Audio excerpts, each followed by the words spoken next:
Allez, on est parti pour la vidéo anecdote des panneaux routiers. Pour cette première anecdote, on va à la rencontre de Betty James Willis qui est née le 20 mai 1923 aux États-Unis.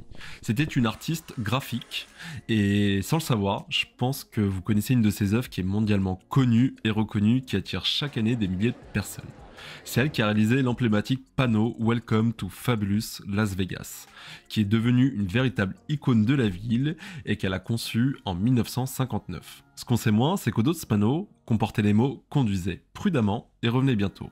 À savoir que Betty, elle n'a jamais déposé le dessin et elle a dit plus tard que c'était son cadeau à la ville.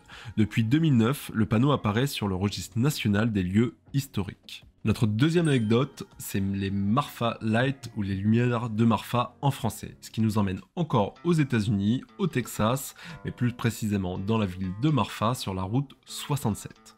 Là-haut, il s'y passe un étrange phénomène où le premier récit date de 1883. Et en fait, dans le ciel de Marfa, on peut y voir des lumières comme si elles dansaient et flottaient au-dessus de l'horizon. Dans les années 1950, afin d'attirer l'attention des curieux vers ce phénomène, les habitants ils ont eu une très bonne idée, ils ont installé des panneaux routiers indiquant la direction des Marfa Light. Et ces panneaux, ils sont devenus une attraction touristique à part entière, attirant des visiteurs du monde entier pour tenter d'apercevoir des lumières mystérieuses. Mais la science a tranché, et elle suggère que la plupart, sinon la totalité, c'est des reflets atmosphériques, des phares de voitures, des feux de camp, etc. Mais les légendes urbaines, elles persistent et elles évoquent des phénomènes paranormaux comme des fantômes, des ovnis ou encore des feux follets. Pour cette troisième anecdote, on part du côté de l'Australie à la rencontre du plus grand panneau du monde qui mesure 4,50 m de haut pour 150 m de long. Faut imaginer un terrain de foot de taille standard et en fait c'est un petit peu plus grand. On l'appelle le Mont Wigan. En fait il informe les conducteurs de l'existence d'endroits où il y a énormément de feux de brousse. Il est situé sur la New England Highway près de la ville de Singleton en Nouvelle-Galles du Sud. On décolle de l'Australie pour se retrouver en France du côté de Montélimar au niveau des allées provençales. Vous avez sans doute déjà, si vous avez été là-haut, croisé des poules et des coqs en liberté vivant dans le jardin public.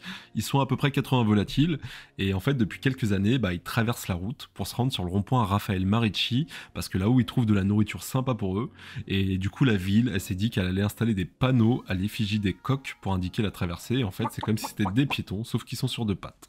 Pour cette dernière anecdote, on décolle de France pour arriver sur les côtes sud-africaines dans la ville de Simonstone.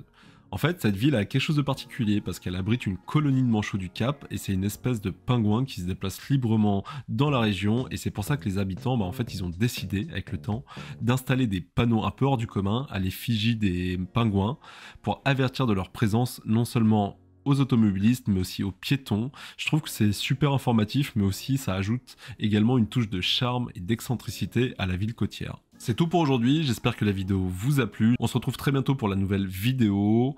N'hésitez pas à vous abonner, à partager et à activer la cloche pour que la chaîne trouve sa visibilité et son public.